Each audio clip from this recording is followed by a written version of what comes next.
All right, what's going on, party people? We're popping back in for another segment. It's your man, Professor Neil. I'm signing on with Coach Dave, Boston Jared. Peace.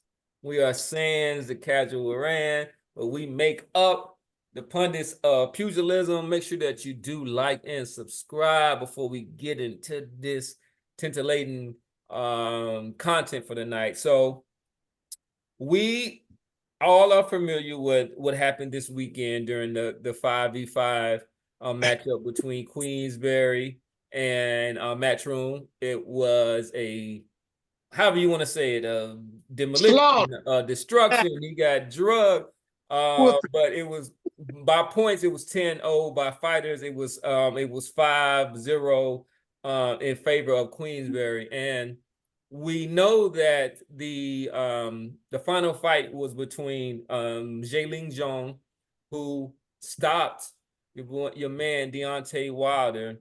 It was a TKO because he actually made it off of he made it up off of his feet, and that's got heart. I never ever question that man's heart. He got heart and he got dog, all that stuff, man. So one thing, so we want to kind of talk about that. So we wanted to not kind of, everybody's made their memes about the fight and all these other things like that, but we wanted to have this opportunity to do a bit of a eulogy for Deontay Wilder and his boxing career. And we wanted to do a look back, and then how do you think that he will be remembered by boxing fans, 10, 20 years from now, as you kind of look back? This guy was a world champion. He made a lot of money. He was one of the bigger names in boxing. But as we kind of do a view on his boxing career, how do you think that this man will be remembered? We're going to start with Boston Jared. He'll be remembered as the guy that got beat up by Tyson Fury, man. That was his most, look, that was the biggest fight of his career up to that point. And even now, still, that's the biggest fight of his career.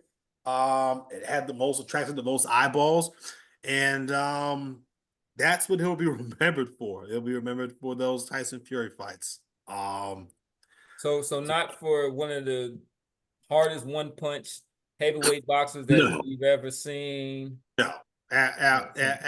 Absolutely not. By his acolytes and the fanboys and all that shit, I'm sure they'll run around and talk about how, the one-hitter quitter, the Alabama slammer, all that shit. But the impartial, unbiased fans will remember him for the Fury fights. He's a guy that didn't fight really anybody of much note until Fury. The same way Aaron Pryor is remembered for the Alexei Arguello fights. You ask all these guys who always bring up Aaron Pryor, who else did Aaron Pryor fight? I mean, well, I got I'll let you go ahead on and finish. But go ahead and jump in. But you don't think Aaron Pryor is remembered exclusively for his two fights with Alexis Arguello? No, they might be fights that he was remembered, but when you talk about Aaron Pryor, if you're talking to a true fight fan, you can't skip over the fact that Ray Leonard, here we go. Even my man Marvin Hagler, Hearns, who they had ample opportunities to fight this guy. Nobody fought this guy, so he might be remembered for the Alexis Arguello bouts, bro. But the fact that they didn't fight this guy. Well, it wasn't Hagler. Hagler was a 160-pound fighter, and Pryor was a 140-pound fighter. Yeah, but Duran, you talking about Duran? It was Duran who was offered the fight by Top Rank, and Duran. And then Leonard. It was Pryor who turned the fight down. We're getting a little bit off track, but since we brought this up, Pryor turned the fight down. He turned the fight down with Duran, said he wanted more money, and he turned the Leonard fight down. But I don't want to get too far off track. The only reason I brought Aaron Pryor up was to make the analogy that, look, Pryor is really only remembered for one fight. Now, fortunately for Aaron Pryor, he was on the winning end of those Alexei Arguello fights, unlike Wilder, who was destroyed soundly in those last 2 Tyson Fury fights, man.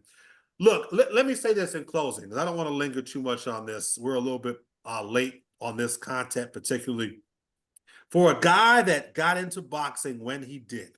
Started very, very late. This is a guy who was playing Division 2 or 3 basketball or whatever, got into boxing to help pay for his daughter's, I believe his daughter had some sort of medical condition. Going to the Olympics, getting a bronze medal. Look, say what you want about the heavyweight division and at the amateur level. It is what it is. Look, this guy went from playing basketball to a bronze medal in the Olympics, and then becoming a world champion, given his limited skill set and given his limited size. This is a guy who should have been a career cruiserweight. If this guy's career was managed in hindsight, if it were me pulling the strings, this guy would have been a career cruiserweight.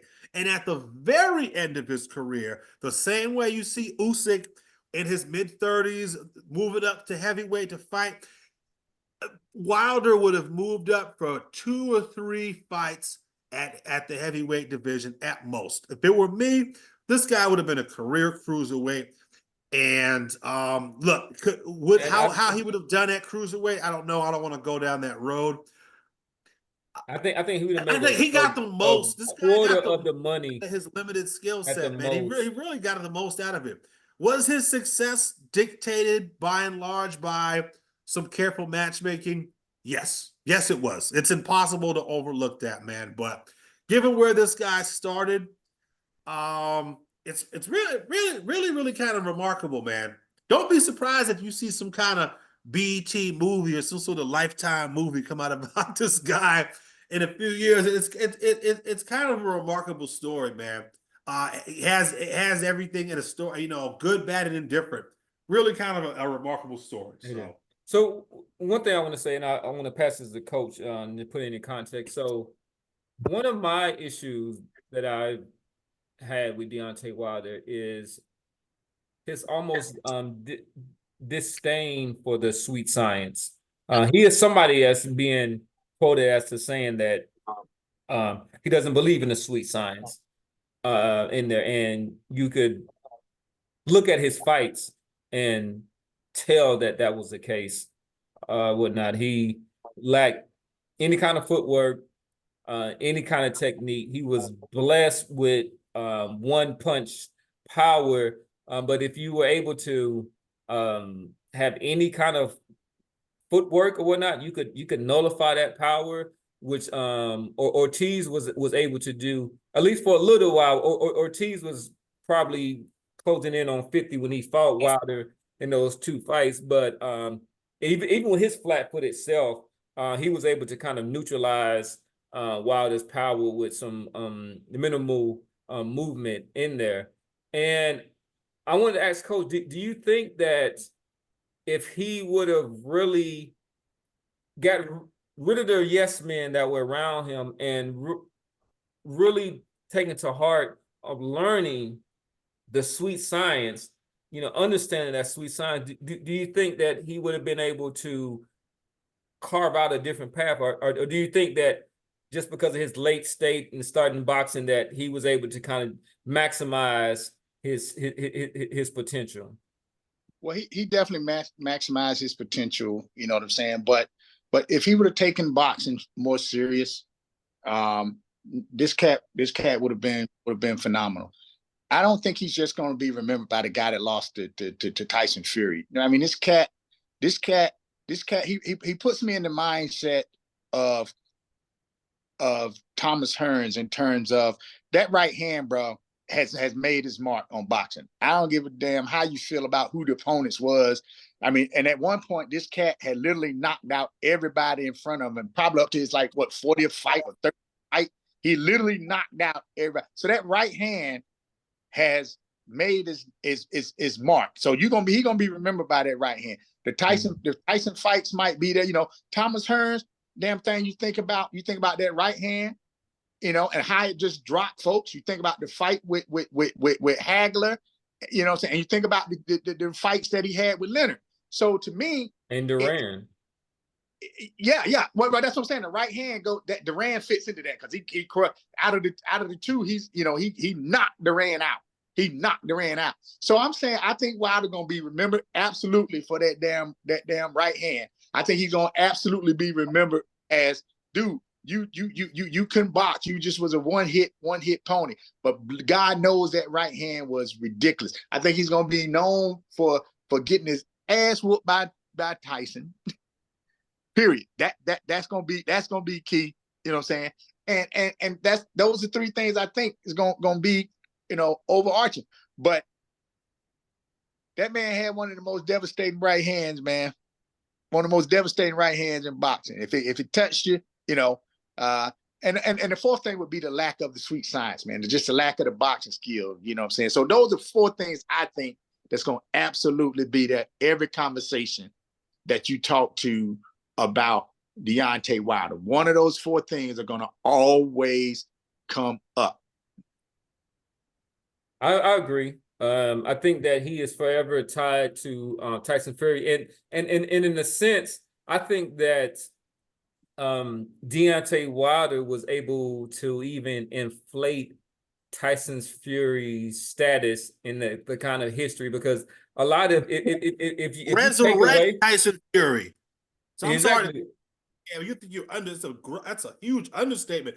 Resurrect Tyson Fury's career. This guy was on the couch, on doing lines of coke. Sorry, go ahead, finish. I'm sorry. No, but I mean, that's just kind of stressing my point. I think you take away that trilogy, and we're gonna look at Tyson's Fury career in a whole different light in there, because of, but a lot of it was to think about where we kind of held Deontay Wilder. I think without that kind of status, that Tyson Fury doesn't get half of the recognition that he does at this point. So one thing that I will say is that I don't think that it will be brought up into the history of things, I think, which is a good thing for him. But for me, because I was getting into podcasting at the time, was his unwillingness to accept any accountability for his loss to Tyson Fury. So I don't know if y'all remember that first loss. We were at the height of conspiracy theories when it came to Deontay Wilder. So Deontay Wilder, he blamed the costume that he wore to the ring. He claimed that they put something in his drink at the time. Not they, Mark Breland. Yes, he claimed that Tyson Fury had egg whites in his glove at that time. And then he also said that the referee was paid off for conspiring. So when you Kenny Bayless, that's right. That's right. So you are talking about the all-time height of conspiracy theories. And I just think that that's not something that we should just lightly talk about when we talk about the history of boxing at this time. Because one of the reasons why there was a lot of boxing channels that took that and ran with that narrative. I'm speaking to you, the LDBC. Like, that was just a strong part, and that is like, this is when we talked about fighters not taking accountability for their lack of skill, lack of preparation, or whatever it was. So we have to, we can't just gloss over that fact. It hasn't been something that's kind of like talked about at this time, but we have to remember that this was a big thing that was a part of this boxing lexicon at the time. So we won't spend a lot of time, but we do want to recognize Deontay Wilder, give him his proper eulogy, and try to kind of place him within the history of the boxing heavyweights. But I will say he made his millions. This guy is going to retire. He can say that he was a heavyweight boxing champion. He was an Olympic bronze medalist. And then for somebody who started boxing at around 20 years old, I can only just take my hat off to you. Also, not fighting Anthony Joshua. Remember that? That's another thing. That's a huge. What if he had taken that offer to fight Anthony Joshua? Yeah, I still to this day think that Wilder knocks out Anthony Joshua. Yeah, he would have slapped him. back Joshua's back always then. been, yeah, he was out, and that would have. Imagine how different his career would have been if he takes that money and fights AJ and he sleeps AJ and becomes the undisputed heavyweight champion of the world, man. Ooh-wee. Yeah, that's a huge what if moment in the sport, man. I mean, you're talking about every commercial that you see, he's gonna be in movies doing Undisputed American heavyweight champion, man. I mean, with the backstory that's made Right. for movies. Right, I mean, man. yeah. Wow. Yeah. Yep. All right, so we'll go ahead and end it. Coach Dave, any parting words for the people? Now I'm just thinking about, missed opportunities, man. Kind of like what Jared had just said, man. But yeah, it'd been a whole different eulogy if he had fought that kid. It is. Man. All right. We salute to you, Deontay Wilder.